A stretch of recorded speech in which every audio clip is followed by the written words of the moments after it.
Hello বন্ধুরা, তোমরা সকলে কেমন আছো? আশা করছি সকলে ভালো আছো।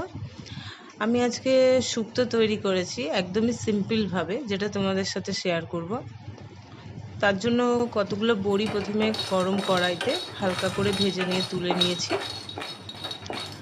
আর ঘরে কিছু সবজি ছিল, সেগুলোকে ডুমডুম করে কেটে নিয়ে প্রেসারে 2টো সিটি দিয়ে রেডি করে রেখেছি।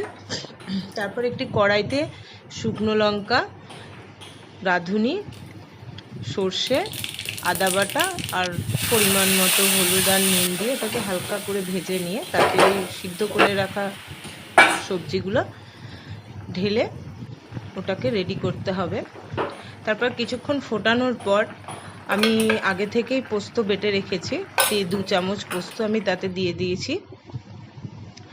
আর ভেজে রাখা যে বড়িগুলো ছিল সেগুলোকে নামানোর আগে দিয়েছি, কারণ আগে আমি দিইনি, কারণ আগে দিলে বড়িগুলো ভেঙে যেতে পারে।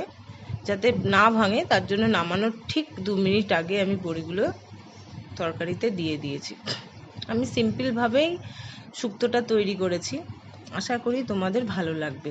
সবাই ভালো থাকবেন।